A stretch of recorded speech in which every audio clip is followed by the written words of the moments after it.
안녕하세요. 비실의 장미입니다. 오늘의 사연 지금 시작합니다. 저는 결혼에 크게 대인 적이 있는 30대 여자입니다. 전 결혼을 실패하고 부모님을 비롯한 주변 사람들에게 결혼은 하지 않겠다고 선언을 했었습니다. 그러니 다른 사람을 만나봐라. 평생 혼자는 외롭다. 뭐 그런 말은 하지 말아달라고 했었지요. 그렇게 비혼으로 살게 된 지 5년째이네요.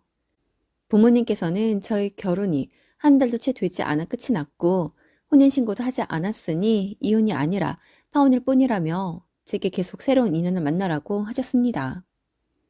당신들의 귀한 딸이 그런 일을 경험하고 평생 짝도 없이 살아갈 생각을 하니 벌써부터 가슴이 먹먹하시다고 하더라고요. 그런데 그때 전 정말 그럴 생각이 없었습니다. 그때 대체 무슨 일이 있었는지 한번 들어보시겠어요? 저와 그 사람은 사내 커플로 3년여의 연애 끝에 결혼을 약속하였습니다. 여느 커플들과 같은 보통의 커플이었고 시부모님들 역시 평범했습니다. 연애를 하면서 서로의 집을 왕래하거나 인사를 드리지 않았었기에 결혼 허락을 받을 때 상대의 집에 가본 게 처음으로 부모님과 가족을 뵙는 제일 처음이었습니다. 양가에선 저의 결혼을 모두 허락해 주셨고 자연스럽게 다음 순서인 상견례로 이어졌습니다. 상견례에서는 대부분이 그렇듯 각자 집안의 생각을 이야기하며 결혼에 대해 상의하고 조율해 갔지요. 시어머니께서 이야기하십니다. 저희가 몇 년 전에 아들 결혼할 거 생각해서 미리 아파트를 하나 마련해 두었어요. 그러니 아이들은 그곳에서 시작하면 될 것 같아요. 라고 하십니다. 집에 대해선 그 사람에게 들은 적이 없었고 저희 둘이 있는 데를 끌어모아 전세를 시작하려고 했던지라 그 말씀이 너무 감사했습니다. 결혼 전 저희는 신혼집에 넣을 가정 가구며 커튼 등을 맞추기 위해 한 번쯤은 실측을 해야 했고 그랬기에 당시 전세를 주고 있던 신혼집 아파트에 방문을 했었습니다.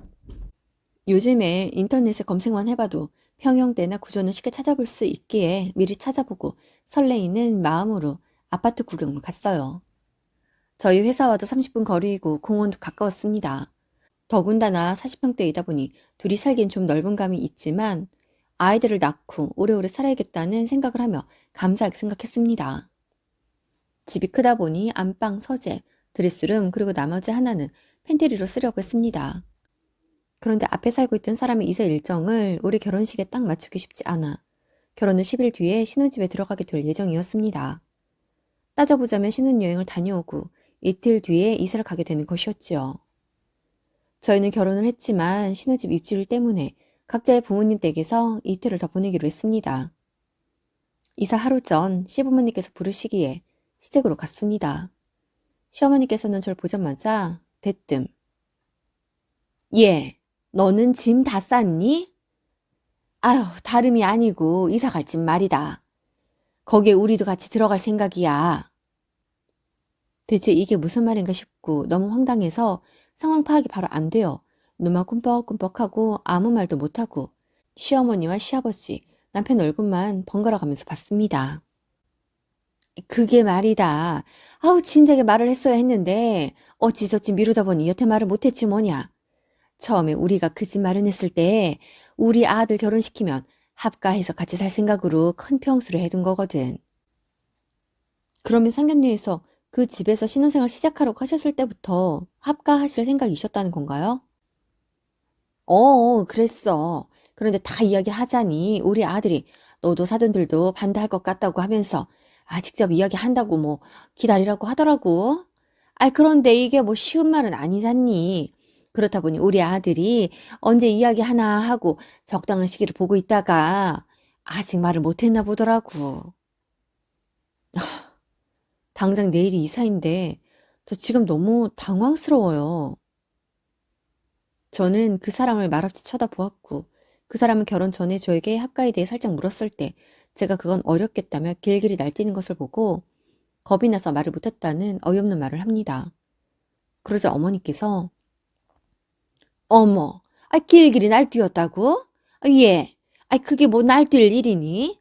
이제 네가 우리 아들이랑 결혼도 했겠다. 우리가 네 남편 부모면 네 부모이기도 한 거야.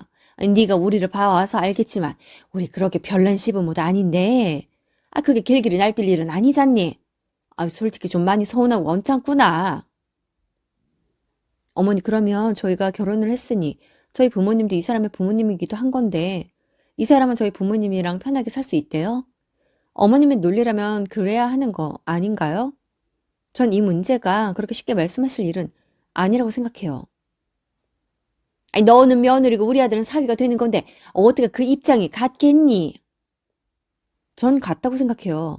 같이 살아야만 한다고 하신다면 전 이 사람이랑 저희 부모님 댁에서 먼저 합가를 해서 이 사람에게 합가의 장단점을 먼저 알게 해주고 싶어요. 어머, 너 지금 뭐라고 하는 거니? 전혀 합의되지 않은 이 상황을 제가 당연하게 받아들이라는 이 분위기가 이해가 안 되어서요. 그냥 제가 수긍하고 받아들여야만 하는 건가요? 그러면 어쩌니? 지금 이 집도 내일 세입자가 들어오기로 되어 있어. 우리는 어차피 나갈 수밖에 없다고. 아들, 엄마가 진작에 쟤 불러서 이야기한다니까. 직접 이야기한다고 해놓고 여태 말을 안 해서 이 사단을 내고마니? 이게 뭐야? 같이 살기 싫은 티 팍팍 내는 며느리 앞에서 내가 집도 해주고 다 해주었는데 꼭 얹혀 사는 것 같잖아. 내가 꼭 너희 집에 들어가서 살게 해달라는 것 같아서 기분 나빠. 이 상황이 대체 뭐니? 어머님은 잔뜩 언짢으셔서는 그 사람에게까지 한 소리를 하고야 마셨습니다. 그리고는 갑자기 제 손을 잡으면서 세아가, 우리는 이제 가족이야. 이게 뭐 그리 얼굴 붉힐 일이니? 우리 5 식구 오손도손 살면 얼마나 좋아. 난 상상만 해도 행복하다. 그리고 나중에 너희 아이 태어나봐. 진짜 애 보는 게 얼마나 힘든지 상상 그 이상이거든? 그런데 이렇게 다 같이 살면 애도 돌아가면서 봐주고 얼마나 좋니?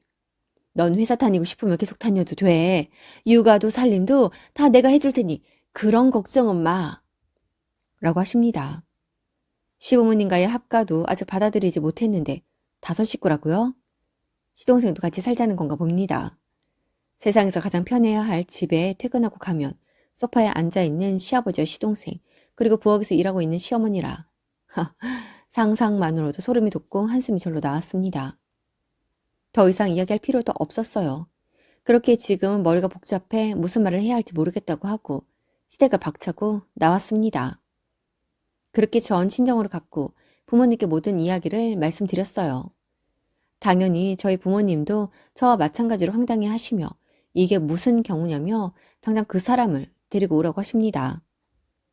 이내 저희 집에 온 그 사람은 고개를 푹 숙이고 들어와서는 아무 말도 하지 못하더군요.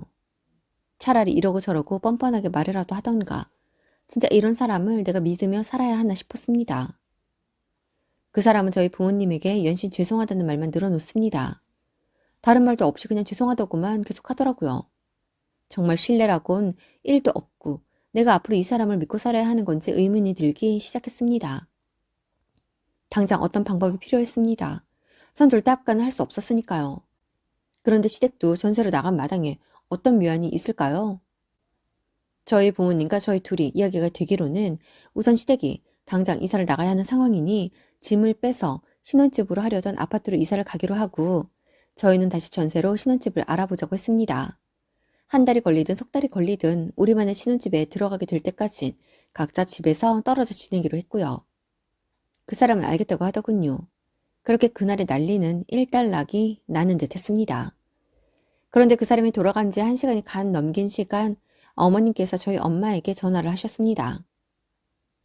아니 사돈, 이게 무슨 일입니까? 사돈이 시켰습니까? 집을 다시 구한다니요? 우린 이제 돈 없습니다. 목 좋은 곳에 40평대 아파트를 마련해 줬더니 뭐라고요? 우리랑 같이 살기 싫어서 다른 집을 구한다니요? 아니 어쩐다고 딸자식 교육을 그렇게 시키십니까? 시부모도 부모이니 잘 모시고 살려고 하지는 못할 망정 집을 다시 구하라고요? 아이고 참 기가 막혀서. 이보세요. 저희야말로 서운하네요. 미리 말씀도 없이 이사 하루 이틀 앞두고 대뜸 같이 모시고 살려고 하면 딸 가진 부모 입장에선 당연히 이렇게 말하게 되는 거 아닐까요? 저희가 아무리 말린들 내 딸이 그냥 같이 살겠다면 또 모르죠. 어쩌겠어요? 속상하지만 그 길을 가겠다는데 말이에요. 그런데 싫다잖아요. 그런데도 제가 그냥 들어가서 같이 살려고 하는 게 맞는 건가요? 애들 전세는 저희가 보태줘도 됩니다. 우리가 뭐 돈 없어서 집 못해주는 것도 아니고 전세 구해줄 정도의 현금은 있어요. 생각을 해보세요. 우리가 결혼하던 그 시대에도 분가의 가정을 이룬 사람들이 더 많았습니다. 요즘 시대가 어떤 시대인데 애들을 끼고 살겠다는 건지 이해가 안 되네요. 이 문제는 저희가 전세집 구해주는 걸로 일단락 낼 테니 더 말씀은 마세요. 솔직히 맘 같아선 더 할 말이 많지만 좋은 일 치르고 언성 높이고 싶지 않습니다. 라고 하셨습니다. 그러자 어머니께서 아니, 왜 사돈이 그런 결정을 내리십니까? 아니요, 안 됩니다. 전 같이 살 거예요. 그리고 제 오랜 수건이었고 꿈이었습니다.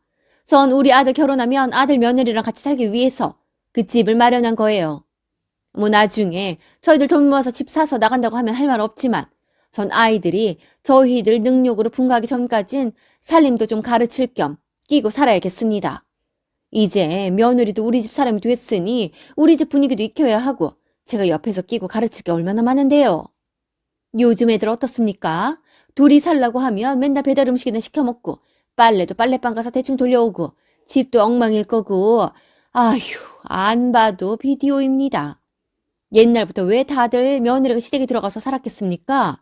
다 그 집 가풍 익히고 시어머니한테 음식 배우고 그러라고 그랬던 거잖아요. 그렇게 진정한 어른이 되는 겁니다. 아, 그래요. 분가는 안 되겠다. 뭐, 이 말씀이신 거죠? 이제야 알아들으셨나 보네요. 네, 안 됩니다. 그러면 김서방 저희 집으로 보내세요. 우리 아들을요? 왜요? 또 잡으시려고요? 아니요. 귀한 사유를 왜 잡습니까? 저희도 부모인데 저희랑 먼저 합가해서 지내고 그리고 사돈댁으로 우리 딸을 보내도록 할게요. 애들 이제 결혼했으니 못해도 40년은 결혼생활 한다 치면 10년만 우리랑 같이 살고 나머지 30년은 사돈댁이 데리고 사세요. 반반도 안 바랍니다. 딱 이 정도만 바라니 이건 들어주실 수 있죠? 아니, 우리 아들이 뭐 대릴 사유를 장가 갔습니까? 왜 사돈댁을 들어갔습니까? 요즘 시대에 이랬든 저랬든 둘이 살 방 한 칸 못 구해서 시댁에 들어가서 사는데 뭘 잘했다고 그러십니까? 대릴 사위 취급도 감지덕지 해야 하는 거 아닌가요? 방 한 칸을 못 구한 게 아니라 학가를 하기 위해서 됐어요. 그만 말씀하세요.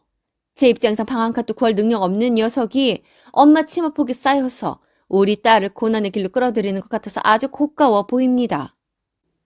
당장이라도 수화기 너머로 어머님이 튀어나올 것 같은 목소리로 높이던 어머님이었는데 엄마의 말에 급격히 말수가 적어지더니 이내 전화를 끊었습니다.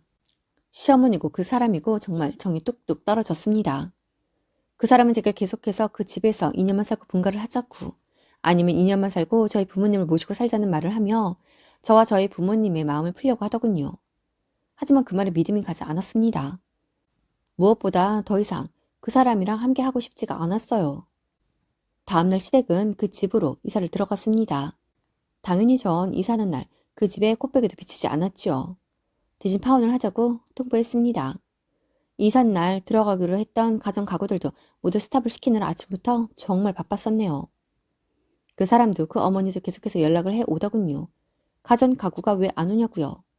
그래서 다 취소했다고 했습니다. 거기에 들어가서 살 것도 아니고 결혼 생활도 유지할 게 아닌데 계약금을 버린다 해도 취소하는 게 맞지 않겠냐고 했습니다. 그러자 어머니께선 가정 가구가 오래돼서 다 버리고 왔는데 배달 올 것들을 다 취소하면 어떡하냐고 하십니다. 그래서 앞으로의 일들은 다 내 알바가 아니니 그만 말씀하시라고 하고 전화를 끊어버렸습니다.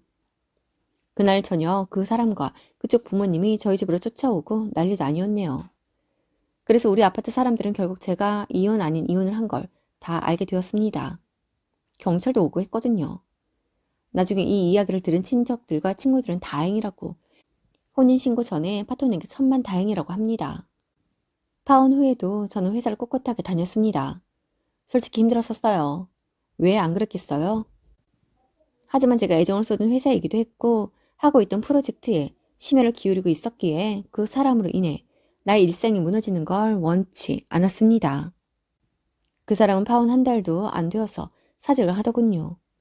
저의 결혼을 모두 알고 있는 회사에 그렇게 다니는 게 정말 쉽지는 않았습니다. 저희 팀과 그 사람의 팀의 팀원들 및 부서질 사람들 대부분이 저희의 결혼식에 참석하였었으니까요. 이후 저는 프로젝트를 성공적으로 마치고 쉬고 있습니다. 이직을 할까도 생각했지만 그때의 제게 필요한 건 휴식이었어요. 내 마음을 살피고 지금까지의 나를 돌아볼 시간이 필요하더라고요. 그리고 저로 인해서 상처받으셨을 저희 부모님도 살펴드려야 했습니다. 그렇게 전 1년간의 진한 휴식을 취하고 이직을 했습니다. 그리고 다시 활기차게 직장 생활을 하고 있지요. 그 일이 벌써 5년 전입니다. 아직 전 결혼 생각도 없습니다. 그런데 지금 만나고 있는 남자친구가 제게 결혼 이야기를 꺼내어 조금 고민이 되는 날들입니다. 결혼이라는 거 살짝이긴 하지만 경험해본 입장에서 아직 확신은 없습니다. 하지만 사람 일 어떻게 될지 모르니 무조건 한쪽으로만 바라보기보다는 조금 더 천천히 그리고 한 발 물러나서 바라보며 앞으로의 내 삶을 설계해 보려고 합니다. 오늘도 함께 해주셔서 감사합니다. 여러분 행복하세요.